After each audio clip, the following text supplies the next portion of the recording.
This has been Let's Talk Fantasy Football. Thanks for listening.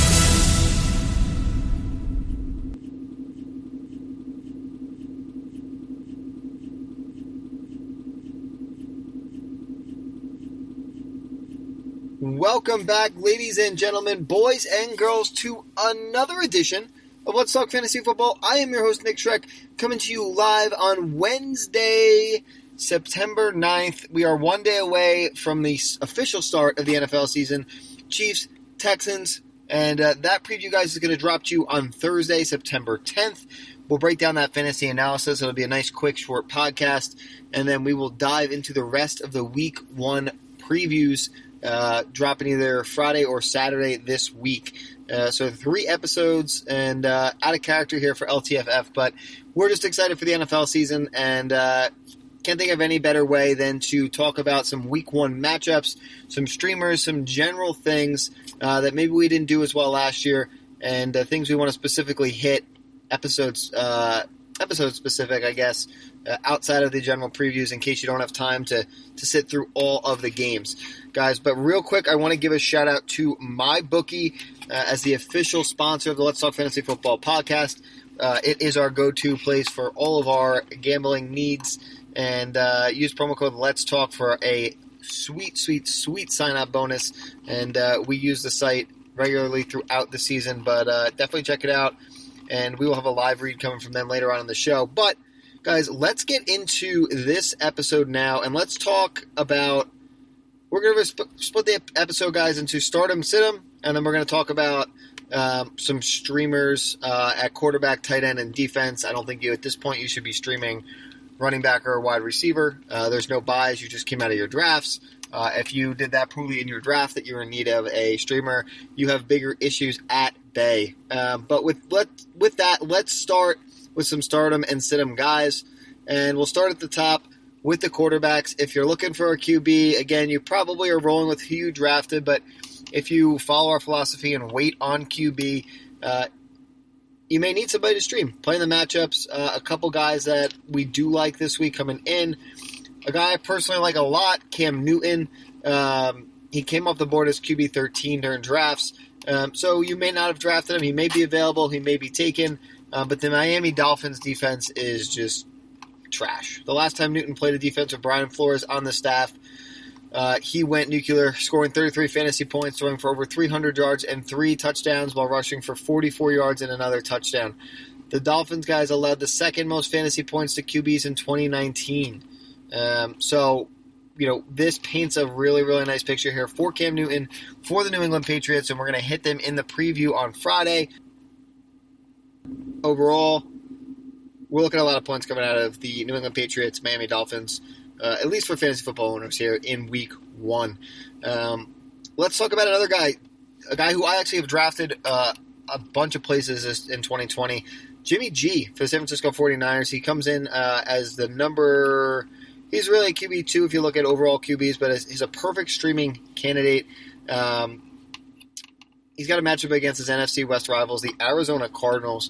In 2 games against Arizona in 2019, guys, he averaged 4 passing touchdowns, 370 passing yards, and 9 yards per attempt.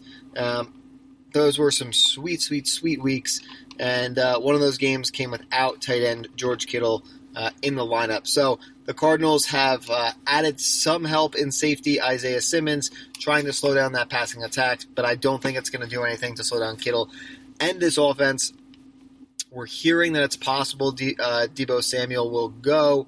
Brandon Ayuk, also possible. I also own a ton of him. Big believer in the offense here in San Francisco for 2020, particularly in a matchup against the Arizona Cardinals. We know they are bad against tight end historically anyway. So, if you need something to push over the edge, guys, Arizona's allowed the most yards after the catch across the league, which is, of course, a huge piece of the Kyle Shanahan offense. I think Kyler Murray and Jimmy G are both going to put up nice weeks, but I think Jimmy G has a good shot to outscore Kyler in this matchup. I think those are my 2 guys at QB, guys. I've seen some others float around some lists. It's not nobody else I'm super comfortable recommending at this point. Probably trust some of the guys you took. If you're a streamer, there are some other options, but those are 2 QBs for me. I'm going to name one QB that I'm just not I'm not super pumped on. Drew Brees. I wasn't pumped on him going into drafts. He's going to be fine as a whole, but I thought there were a lot of other better options with more upside and everything else. They get the Tampa Bay Buccaneers. The Bucs defense is a shit ton better than 2019's stats would lead you to believe. During the last 8 weeks of the season, guys, the Bucs were the 4th best defense and led the league in sacks. So obviously that gives you some hope for some success. I think it's not something you want. The Buccaneers held Deshaun Watson and Matt Ryan outside the top 15 quarterbacks during the final 2 weeks of the season, averaging just 13.8 fantasy points per game. So, unfortunately, I think not a super great week here for Drew Brees. If he's your guy, I'm looking at maybe one of those 2 streaming options I mentioned above. They may be on your waiver wire. As we come over to running backs, guys, here's a inside joke, but Marlon Mack has been a point of contention, I guess you could say, within our league, our league of record, where he was drafted by someone here earlier in our draft than any of us really were mostly comfortable with. But Marlon Mack for the Indianapolis Colts, I think Jonathan Taylor also great option. And I know that means that Vinny is jumping up and down right now, hearing some good news about Marlon Mack. Not that he needed to hear it to know it, but the Jacksonville Jaguars are bringing out a very, very bad run defense. They were bad last year. They're going to stay bad this year. I'm not super worried about them splitting carries. I think with the Colts being favored by more than a touchdown, we're going to see the Colts play with a lead. They're going to run the ball. I think you get some carries for both of them. The Colts running backs averaged 26 rushing attempts, 174 rushing yards, and 6.7 yards per attempt in 2 games last season versus the Jaguars. They also averaged 2 rushing TDs. So good things against the defense that is just as bad, if not worse, than last year. Obviously, they're splitting carries, but I think there's enough to go around for the 2 of them, and I think they can end up in your lineups here. So I am surprisingly a start there. This is an easy sit for me, guys. I'm only going to hit one of the running backs, and it's the Tampa Bay Buccaneer running game, right? I want nothing to do with Ronald Jones, Leonard Fournette. Obviously, Fournette's signing there. He needs to learn the offense. I just think there's so much unknown, right? What's the carry distribution? Fournette is still new. I think there's just not any clarity on the role, and you also have Shady McCoy in the mix. So I don't think there's any confidence on what you can do or what I would do. I think I stay away very, very hardcore, and I think you have other options. But again, it's a cop out of a sit, but that would be my top pick, I think, for sits. When it comes to wide receivers, guys, a guy I've gotten a lot of shit in a lot of drafts for, but I took him everywhere, so I hope I don't have to eat a ton of crow. Deshaun Jackson. This quote comes from PFF. It says, "In this world, nothing is certain except death, taxes, and Deshaun Jackson going bonkers in Week 1. Jackson has 6 100-yard receiving outings in Week 1 games over his career. One of those games last season was against the Washington football team, and I'll do my best attempt to call them that, but old habits do die hard. Washington is just still not good. Ed, I'm sorry. I know it hurts, but you know the truth. I'm not telling you anything you don't already know. Washington's not great against the pass game, and their rookie Jalen Reagor is going to miss, which means that Deshaun Jackson is a guy I think that you have to try and force into your lineup if you can. There's no guarantee he stays healthy all season, with no guarantee he stays healthy, obviously. But he's a boom or bust flex wide receiver for me here this week in the matchup. Love him a lot, though, and that's just a personal love. Guys, easy sit again. T.Y. Hilton here for the Indianapolis Colts. Their pass defense, not as bad as their run defense. They're led by cornerback DJ Hayden, who was the 13th highest graded cornerback in 2019 by PFF. T.Y. Hilton, he has his bursts, guys. Unfortunately, I think we're on the wrong side of T.Y. Hilton. He needs a big a big play to pay things off in fantasy. I just don't know. that happens. He's got Phillip Rivers as a new starting QB. I'm not sure they can connect and give you the fantasy week you need here in week 1. At tight end, guys, Chris Herndon, a big guy that people talked about and hyped up in the offseason leading up to drafts. And you may have taken him as a backup tight end. I think you can just look at him as a great opportunity here in this Week 1 matchup. We saw Darnold lock in on Crowder in Week 1 of 2019 for a grand total of 15 targets. If Chris Herndon can fill that void and just take 20% of that target share, he's going to finish as a tight end 1 on the week. So, again, he's probably on the wire or he was drafted as a backup tight end. Good option, I think, for you to go out there and make things happen. So, that's going to do it on offensive player, guys. Defense, if you need a defense to stream, you're probably rolling with the one you have. Los Angeles Chargers. I think it's going to be a fun game, but you've got a rookie QB starting his very first NFL game. Joe Burrow should be able to hold his own, but he's going to likely make some mistakes here against this defense. The Cincinnati Bengals offensive line is still unproven, and they're going to go through some growing pains. So Chargers on the waiver wire if you need a good matchup and don't like who your guys have. But with that said, guys, that's going to do the first half of Stardom and Situm. We'd like to remind you guys that we come here courtesy of MyBookie. The winning season returns at MyBookie. A winning season means doubling your first deposit. A winning season means insane props, epic bonuses, and the craziest cross-sport wagers at MyBookie. Winning season means watching live sports and betting live sports all season long. Rejoice, the NFL has returned. That means action-packed Sundays and huge cash prizes. Get in on the action. Use promo code Let's Talk and double your first deposit.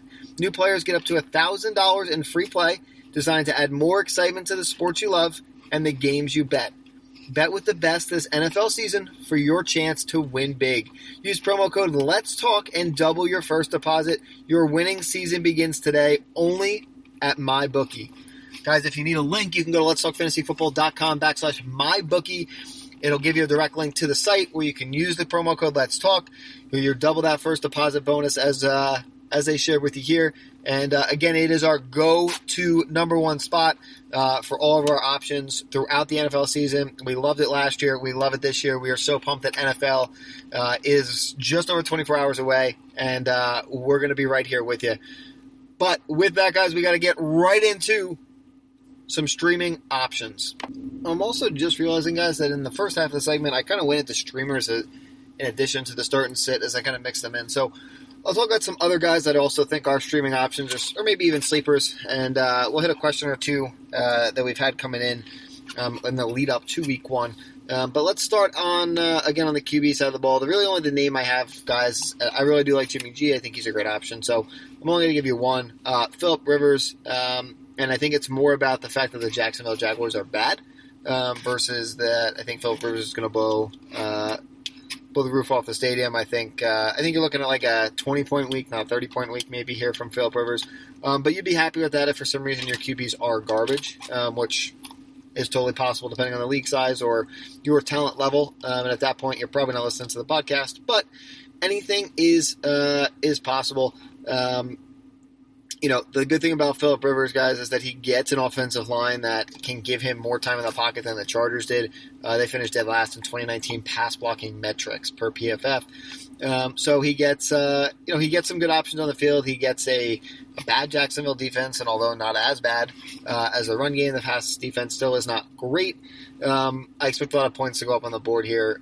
It could be a running game, as we talked about with the running backs earlier on the first half of the podcast, but I still think Phillip Rivers is an option if you need a QB. Still think there are others that I would personally consider elsewhere, but I kind of hit them on the first half, leaving myself empty here on the second side of things. When it comes to running backs, guys, I think a guy who he's obviously not on the waiver wire, or a streaming option, but I do think he's a sleeper. Not even a sleeper, but I think someone that's going to perform is Mark Ingram. I think he's poised for a big week 1. We'll see if it can slow J.K. Dobbins' hype down a little bit. It will be his backfield at some point. I just don't think it is quite yet, which is not a shocker. Obviously, in Ingram's favor, guys, the projected game script for this game, Cleveland's offense is going to be up against trying to score against Baltimore's defense. The Ravens have a high likelihood of dominating the time of possession. And the Browns defense gave up the third most rushing yards in the season and the fourth highest rushing touchdowns on the season last year. Obviously, they've got some bigger and better pieces here as we head into 2020. But still, I think he's going to have himself a nice week. I think he's higher than what he typically will be in these matchups. Wide receivers, guys, really only one, and I don't even feel great about this. Stephon Diggs. Was not super pumped on him going to Buffalo, a guy I avoided in drafts here. Do like Josh Allen as a whole for the 2020 season, but when you play the Jets, crazy things happen. And with the way 2020 is going, things are off the rails. It would not shock me to see things go off the rails once again. The Jets lack a star presence in their secondary, with Jamal Adams getting out. They have a rookie, Bryce Hall, fifth-round pick, that could work out really well, but we don't know if he's going to be the full-time starter. Regardless, I think Diggs has an opportunity to take advantage of matchups here against the Jets. Crazy things happen when you play the Jets, and I think Stephon Diggs will do just fine. One tight end, guys, Dallas Goedert. Crazy, I know, but if you want to spin the wheel, I think you could do a hell of a lot worse than Dallas Goedert, and I know that sounds crazy, but last season, guys, once Alshon Jeffrey started missing time, Goddard saw his 4 targets per game jump to nearly 7 targets per game, which, as we know, when you talk to Walshy, you're looking for that 5-target-a-game threshold. In the stretch of his increased involvement from weeks 11 through 17, Goddard was the tight end number 9 in half-point PPR leagues. Excuse me. So, the bad news for the Eagles, their wide receiver core is decimated. The good news for fantasy players is that it creates an opportunity for Goddard. I've also touched on Deshaun Jackson. I think there's enough to go around. Again, options, I'm expecting the points. We can't exactly pinpoint them. But I'm doubling down on a couple of these matchups, guys. The Washington football team has also allowed nearly 900 yards and 9 touchdowns against tight ends last year. One of their worst games of the season was against the Eagles in that stretch of Goddard playing really, really well.